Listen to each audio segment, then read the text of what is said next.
Hello student, कैसे हैं आप सब। आशा करती हूँ आप अच्छे होंगे और अच्छे से अपनी पढ़ाई कर रहे होंगे।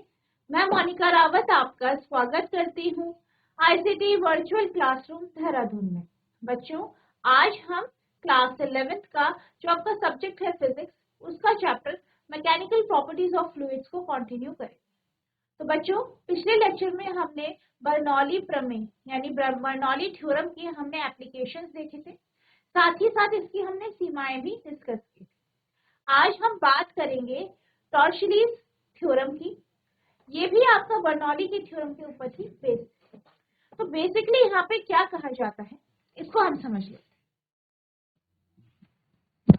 ये जो थ्योरम है वो ये कहता है कि मान लीजिए आपके पास एक वेसल है, एक बर्तन, और इस वेसल की, ठीक है, आप मान लीजिए इस वेसल की h डैश ऊंचाई पर,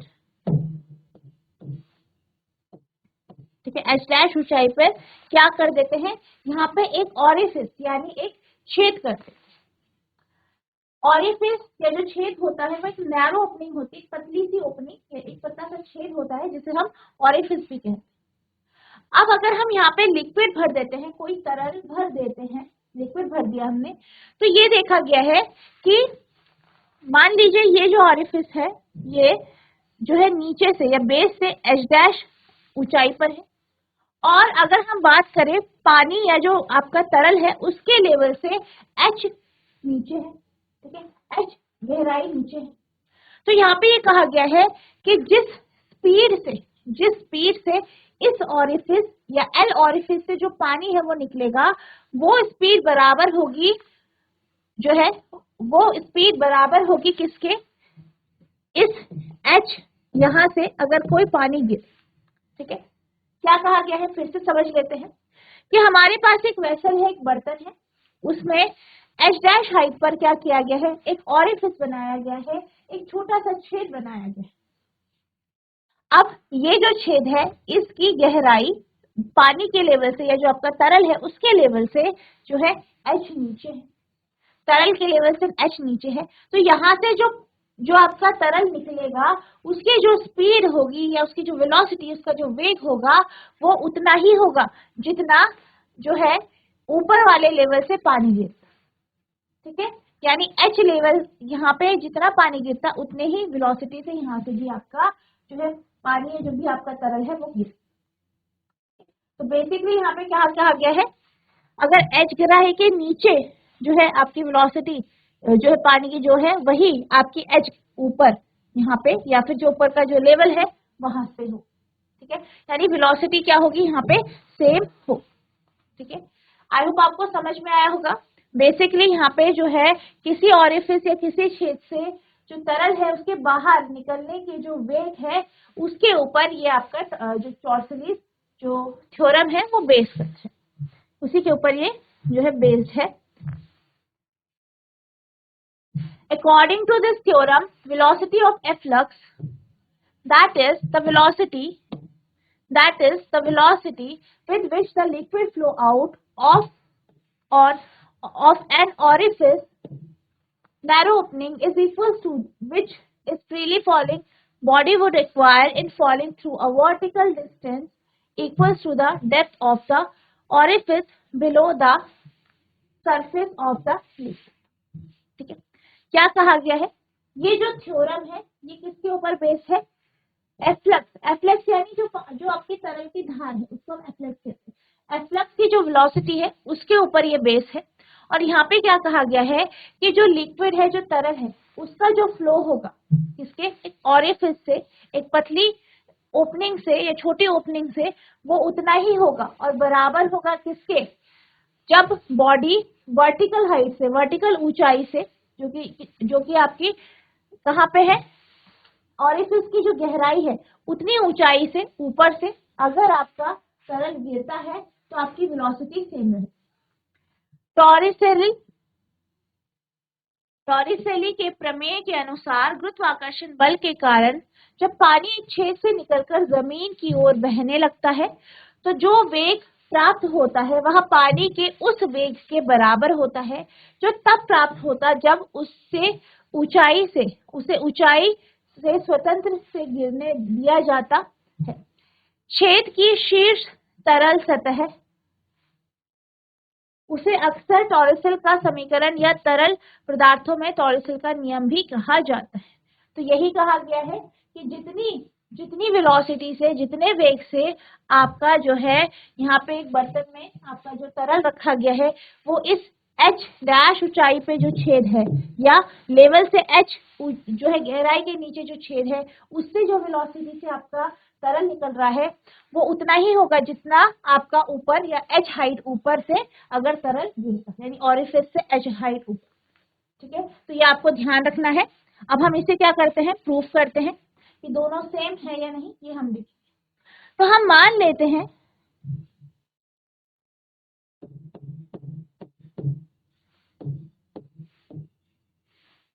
ठीक है, हम मान लेते हैं कि हमारे पास एक बर्तन है, एक वेसल है जिसमें एक तरल, ठीक है, जिसमें एक लिक्विड है।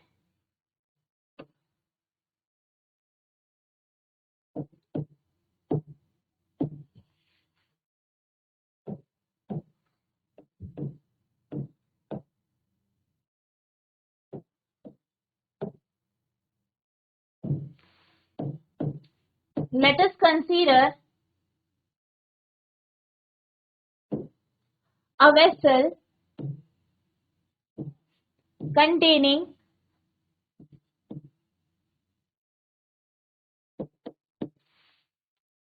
liquid in it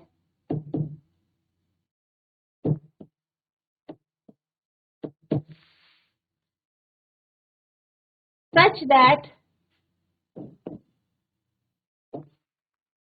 an orifice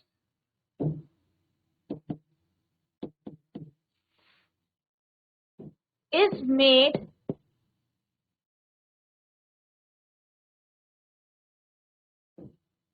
below h depth of the liquid level or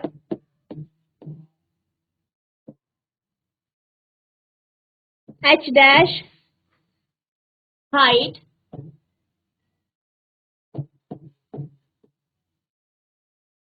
from the base। मान लें या मान लीजिए एक बर्तन में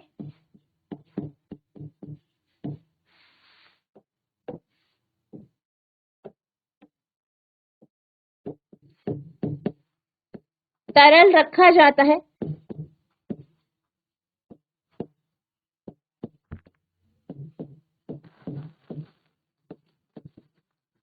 तथा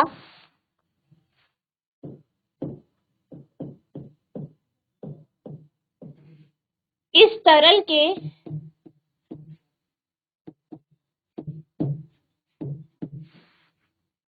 लेवल से h गहराई पर या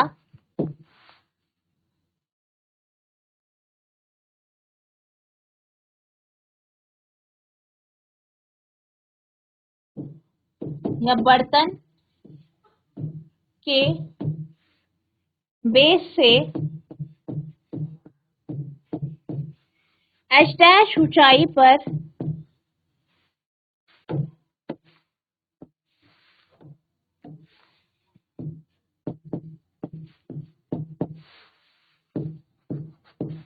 एक छोटा छेद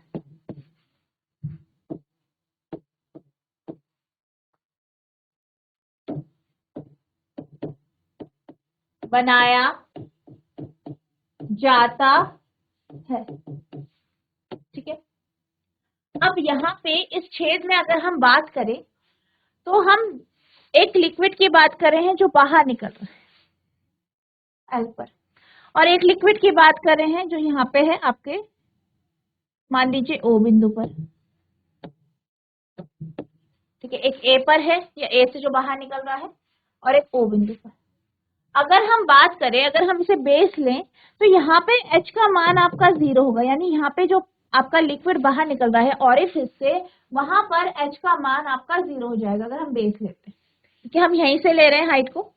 दूसरा, अगर हम इस पॉइंट में या इस पॉइंट में कहीं पर भी, अगर आप मान लीजिए यहाँ पे, आप इस बिंदु पे यहाँ पे मान लीजिए, ठीक है, तो यहाँ पर अगर हम मानते हैं इस बिंदु पे, अगर हम बात करें वेलोसिटी की, या इस बर्तन के अंदर वेलोसिटी की बात करें, पानी कैसा है, ये जो आपका लिक्विड है, तरल है, वो कैसा है, स्थिर अवस्था में है, रुका हुआ है, यानी इसका जो वेग होगा वो क्या हो जाएगा यहाँ पे, 0। ठीक है, यहाँ पे v क्या है, 0। यहाँ पे से जब आपका जो है तरल बाहर निकल रहा है तो वेग कितना है, यहाँ पे हमने v ले लिया। ठीक है, तो हम मान लेते हैं कि यहाँ पे आपका जो v है वो 0 है, v1 मान लेते हैं इसे, और यहाँ पे जो v है या v2 जो है, ठीक है, यहाँ पे आपका जो वेग है वो कितना है, v2 है। जो पानी, जो आपका पानी है, जो भी तरल है, वो अगर बाहर निकल रहा है तो उसका कुछ वेग होगा, तो यहाँ पे v2 वेग से वो बाहर निकल रहा है। ठीक है, ये आपको ध्यान रखना है। अब हम यहाँ पे क्या करेंगे, अब हम यहाँ पे जो है बर्नौली का थ्योरम लगाएंगे। ठीक है, तो बर्नौली के थ्योरम के अकॉर्डिंग हम ये मान लेते हैं कि P1 plus half rho V1 square plus rho GH equals to P2 plus half rho V2 square plus rho GH। ठीक है, यहाँ पे H आपका H1 H2 मान लेते हैं। ठीक है, अब 1 हमने कौन सा लिया है, जो लिक्विड या जो तरल आपका बर्तन के अंदर है, जो बाहर निकल रहा है उसे हमने 2 से कंसीडर किया। ठीक है, तो हमने क्या देखा, हमने देखा कि जो आपका V1 स्क्वायर है, ठीक है, वो आपका यहाँ पे 0 है, और हमने क्या देखा कि H2 भी हमने 0 लिया है, और जो आपका H डैश है या H1 है उसे हमने H ले लिया है।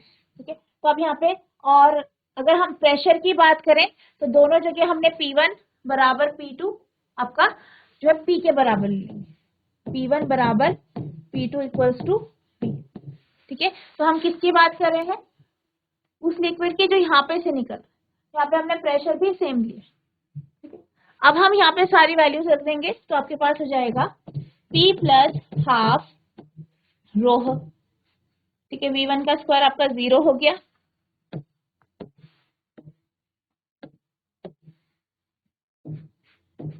Plus rho G,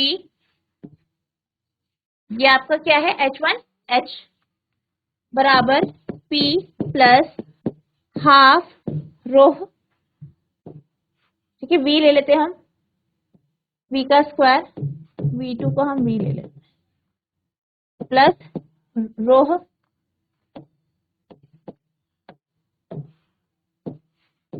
G Z। ठीक है, सॉल्व करेंगे इसे फर्दर तो आएगा आपका P plus 0 plus rho G H equals to P plus half rho V square. ठीक है, और ये आपका हो जाएगा प्लस 0। सॉल्व करेंगे इसे फर्दर। ठीक है, इस तरीके से आपका आएगा, फर्दर सॉल्व करेंगे क्या आएगा, P plus rho GH equals to P plus rho by 2। ठीक है, V का स्क्वायर, ठीक है, हाफ रो V स्क्वायर। ठीक है, अब सॉल्व करेंगे, P से P कैंसिल हो जाएगा, तो कितना बचा, rho GH equals to half rho V square, rho से rho cancel, GH equals to half V square, V की वैल्यू आ जाएगी आपकी, V स्क्वायर की वैल्यू क्या होगी, 2GH, और V की वैल्यू होगी आपकी अंडर द रूट 2GH। तो ये आपका V का मान आ गया है, वेलोसिटी आ गई है। इस वेलोसिटी से आपका जो ऑरिफिस है, ऑरिफिस से आपका तरल बाहर निकल रहा है। ठीक है, तो आप लिखेंगे V बराबर रोह GH वेग से तरल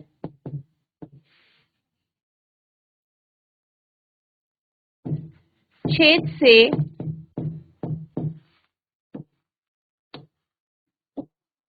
बाहर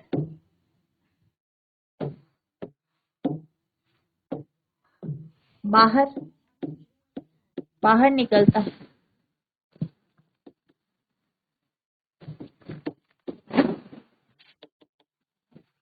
अब लिखेंगे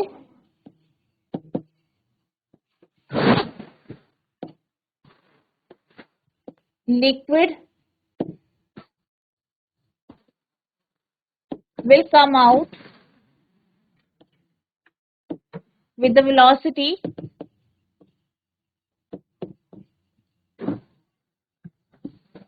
v equals to under root 2g। तो यहाँ पे आपका आंसर आया है। यहाँ पे हमने ऑरिफिस के माध्यम से जो पानी निकल रहा है वो हमने देखा। ठीक है, अब हम बात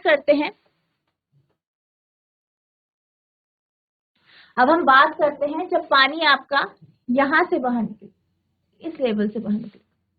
ठीक है, अगर हम बात करें इसकी कि आपका जो पानी है उसके लिए हम किस फॉर्मूले का यूज करेंगे, 2gh equals to V square minus U. अब यहाँ पे जो इनिशियल वेलोसिटी है वो क्या है, आपकी 0 है। ठीक है, तो आप लिखेंगे 2gh equals to V square minus 0 या V square equals to 2gh या v equals to under the root 2gh। तो हम अगर बात करें वेलोसिटी की वर्टिकल हाइट में तो वो आपकी आ गई v equals to under the root 2gh। ठीक है, आप इसे नोट करेंगे।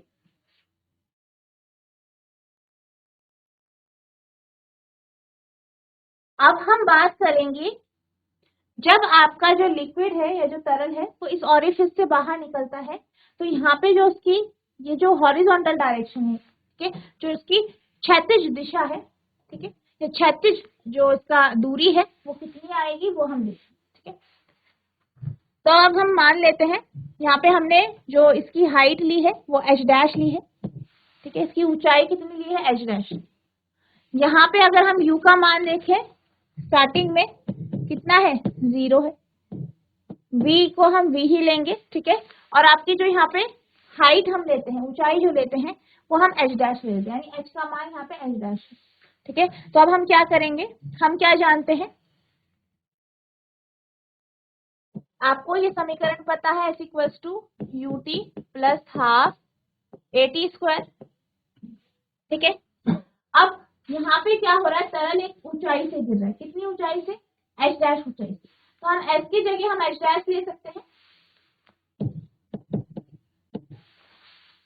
u का मान 0 लेंगे, क्यों लेंगे u का मान 0, क्योंकि जो आपका तरल है वो बाहर निकल रहा है तो उसकी जो इनिशियल वेलोसिटी है, प्रारंभिक वेग जो है उसका 0 है। ठीक है, और अंतिम वेग उसका v है। ठीक है, एक ही वैल्यू यहाँ पे क्या होगी आपकी g, क्योंकि ये गुरुत्वाकर्षण बल में गिर रहा है, एक ऊंचाई h से गिरा है और किसमें गिर रहा है, गुरुत्वाकर्षण बल में गिर। ठीक है, तो ये होगा ऐसे। अब आप इन सारी वैल्यूज को यहाँ पे रखें। ठीक है, तो आपके पास क्या आएगा, h dash equals to 0 into t plus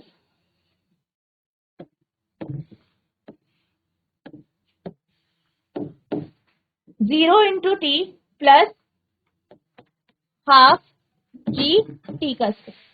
ठीक है, तो ये हो जाएगा h dash equals to half G T square. क्यों, क्योंकि यहाँ पे 0 मल्टीप्लाई हो रहा है t से, तो ये जब 0 गुणा हो रहा है t से तो ये 0 हो जाएगा। ठीक है, ये हट जाएगी टर्म, तो h डैश बराबर हाफ जी टी स्क्वायर। ठीक है, यहाँ पे आपके पास आ जाएगा T square equals to 2h dash upon जी।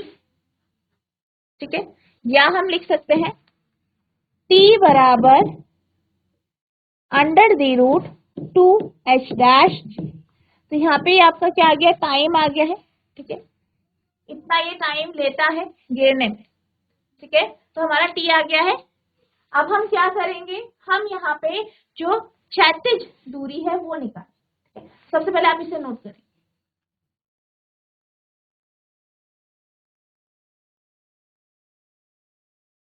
हम हमें क्या निकालना है, क्षैतिज दूरी।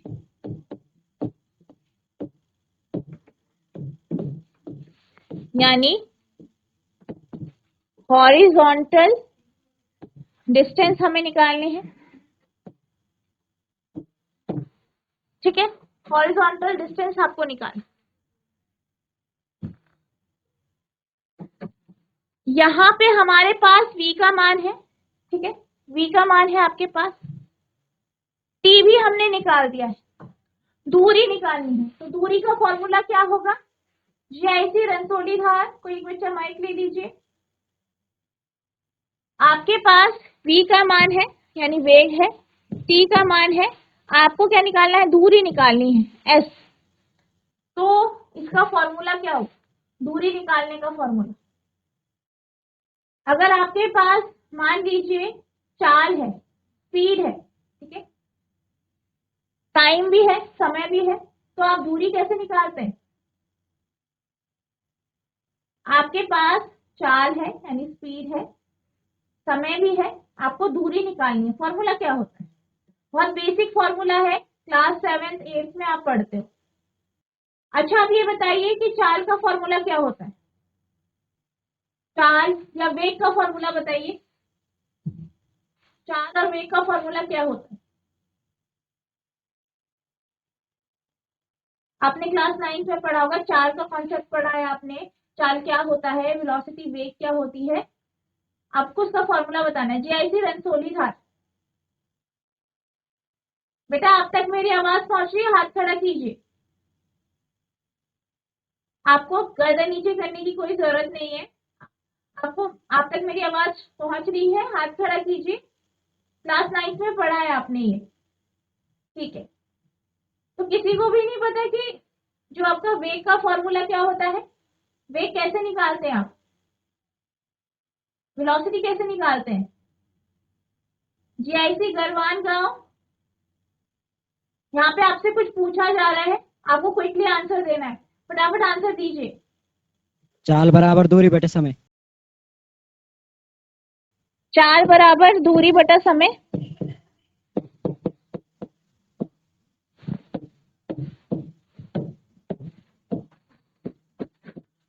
ठीक है, अब यहाँ पे हमारे पास जो है वेलोसिटी या स्पीड मान लीजिए, ये आपके पास चाल है, ये समय है, दूरी निकालनी है। किससे, कैसे निकालेंगे? फॉर्मूला क्या होगा?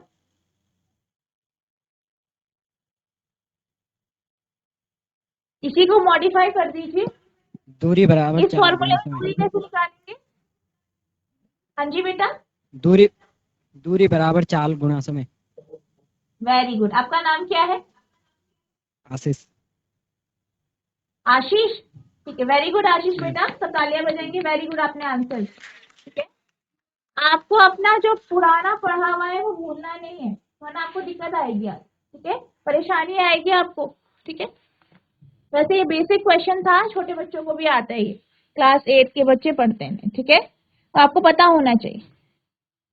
तो यहाँ पे जो आपका फॉर्मूला है वो क्या है?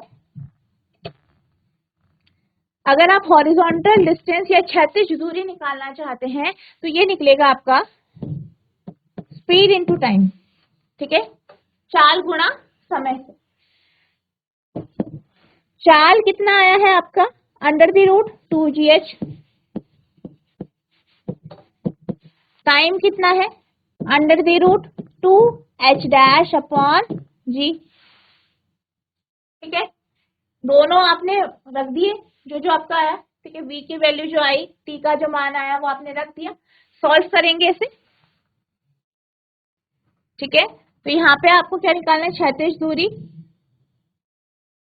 h मान लेते हैं, कितना है आपका? √2gh इंटू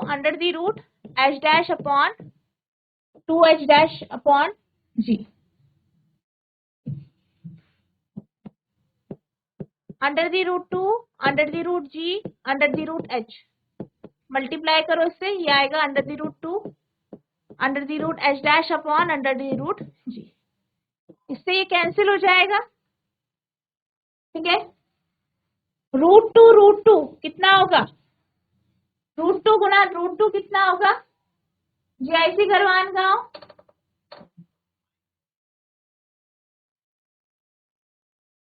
जैसे क्रमांकों को एक बच्चा माइक ले लीजिए। अगर आप √2 और √2 को गुणा करेंगे उसके बाद यहाँ पे आंसर क्या आएगा बताइए, एस का मान कितना आएगा? तो यहाँ पे आपके पास हो जाएगा √2 गुणा √2 आपका 2 हो जाएगा। तो यह आ जाएगा 2√h तो यहाँ पे आपके पास क्षैतिज दूरी यानी हॉरिजॉन्टल डिस्टेंस आ गया है। कितना आया है? 2√h। तो ये क्या है आपका क्षैतिज दूरी। ठीक है, तो ये आपका यहाँ पे आ गया है, इसे नोट करेंगे।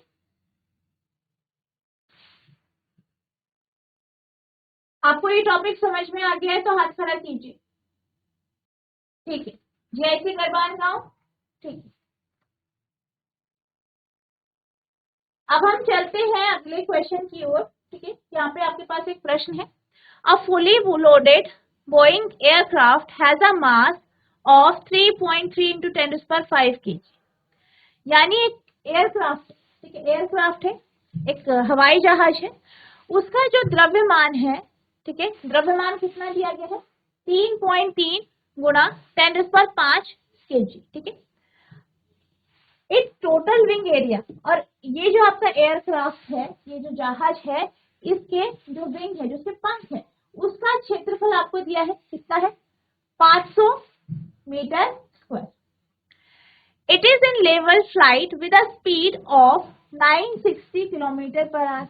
अब क्या कहा गया है कि एक लेवल फ्लाइट में, ठीक है, यहाँ पे क्या बताया गया है? औसत वेग बताया गया है बेसिक। ठीक है, इसका वेग बताया गया है, कितना है औसत वेग? 960 किलोमीटर प्रति घंटा।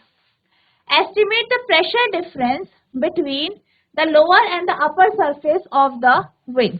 यहाँ पे सबसे पहले आपसे पूछा गया है कि दाबांतर कितना हो, यानी डेल पी का मान पूछा गया है, या आप कह सकते हैं P1 माइनस P2 आपसे पूछा गया है। ठीक है, तो पहले पोर्शन में आपसे दाबांतर पूछा है, दूसरे में क्या पूछा है? Estimate the fractional increase in the speed of the air as the upper surface of the wing relative to the lower surface. दूसरा पूछा है कि जो स्पीड है, जो चाल है, उसमें कितनी की बढ़ोतरी हुई है, यानी दोनों चाल का डिफरेंस। ठीक है, ये आपसे पूछा गया है, और आपको जो है, जो वायु है, एयर है, उसका घनत्व आपको दिया गया है। क्या दिया गया है? एक एयरक्राफ्ट है, एक जहाज है, जिसका द्रव्यमान आपको दिया है, उसका जो पंख है, पंख का एरिया भी आपको दिया गया है, उसकी औसत चाल दी गई है। सबसे पहले आपसे दाबांतर पूछा गया है, फिर आपसे इसकी जो चाल में अंतर है वो आपसे पूछा। ठीक है, और यहाँ पे आपको जो एयर है, जो वायु है, उसका जो है घनत्व भी आपको दिया गया है, रो का मान दिया गया। ठीक है, तो ये सब चीजें आपको यहाँ पे दी गई है। सबसे पहले जो भी आपको इन्फॉर्मेशन दी गई है नोट करेंगे। तो आपको क्या दिया है? द्रव्यमान, मास। ठीक है, मास कितना है, द्रव्यमान कितना है? 3.3 इंटू 10⁵ kg। विंग का एरिया ए मान लेते हैं, कितना है? 500 मीटर स्क्वायर। यहाँ पे आपके पास जो है एवरेज स्पीड यानी औसत चाल। ठीक है, क्या है ये? आपकी औसत चाल। ठीक है, औसत चाल आपको दी गई है, कितनी है? 960 किलोमीटर प्रति घंटा। ठीक है, ये है, ये आपका द्रव्यमान है।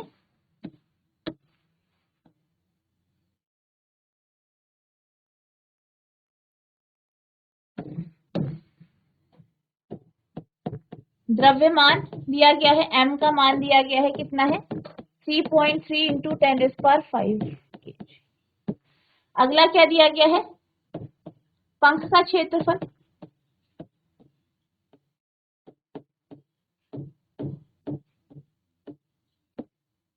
स्मॉल ए मान लीजिए, कितना है? 500, और v एवरेज दिया है। इसको हम मीटर प्रति सेकंड में कन्वर्ट करेंगे। 960 को गुणा करेंगे 1000 से, डिवाइड करेंगे 60 गुणा 60 से, सॉल्व करेंगे।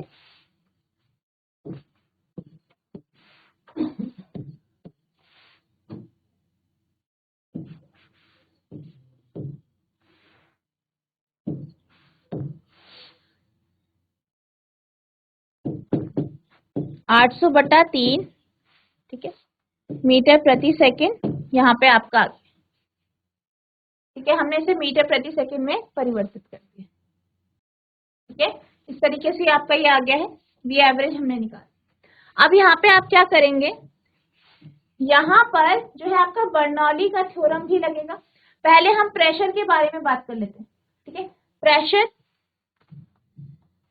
प्रेशर दिया गया है, प्रेशर आपको निकालना है, प्रेशर डिफरेंस निकालना है। ठीक है, दाबांतर निकालना है। तो जो दाबांतर होगा डेल पी, ठीक है, प्रेशर का फॉर्मूला क्या होता है, दाब का फॉर्मूला क्या होता है, बल बटा क्षेत्रफल। अगर हमें दाबांतर की बात करनी है तो ये आपका हो जाएगा P इंटू ए बराबर एफ। ए क्या है, क्षेत्रफल को दर्शा रहा है, तो डेल पी इंटू ए बराबर आपका फोर्स होगा, और फोर्स का फॉर्मूला या बल का फॉर्मूला और क्या होता है, एम इंटू जी। ठीक है, तो यहाँ पे एम जी हो जाएगा। अब आपको डेल पी निकालना है, तो डेल पी बराबर एम जी अपॉन ए। एम कितना है, एम की वैल्यू है आपकी 3.3 इंटू 10⁵, जी है 9.8, और ए का मान कितना है, एरिया कितना है आपका 500 रखते हैं। ठीक है, सॉल्व कर देंगे इसे। आप इसे सॉल्व करेंगे,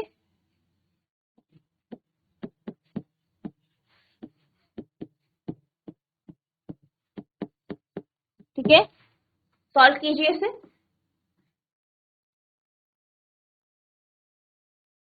तो आपके पास आ जाएगा 6.468 इंटू 10⁻³ पास्कल। ये आपका डेल पी आ गया। ठीक है, नोट करेंगे।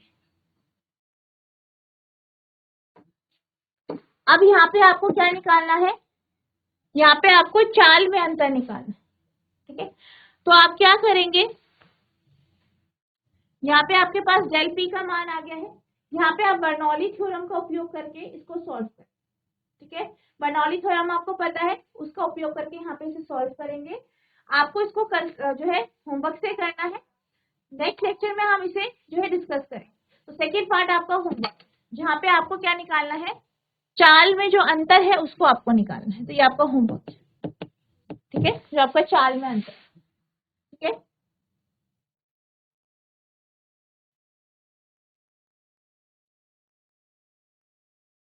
तो बच्चों आज हमने टॉर्शनल जो आपका थ्योरम है वो हमने डिस्कस की। ठीक है, हमने वहां पे देखा कि आपका जो है किस तरीके से वेलोसिटी आपकी सेम आती है, और किस तरीके से आप जो तरल ऑरिफिस से बाहर निकल रहा है उसका क्षैतिज दूरी किस तरीके से निकाल सकते। आई होप आपको ये कॉन्सेप्ट अच्छे से क्लियर हुआ होगा। साथ ही साथ हमने यहाँ पे क्वेश्चन सॉल्व किया है, इसका एक पोर्शन ही हम सॉल्व कर पाए। नेक्स्ट वाला जो पोर्शन है आपका बी पार्ट जो है वो होमवर्क से है, आपको होमवर्क से करना है। नेक्स्ट लेक्चर में हम इसे डिस्कस करेंगे, साथ ही साथ जो आपके आगे के टॉपिक्स हैं उनको हम डिस्कस करेंगे।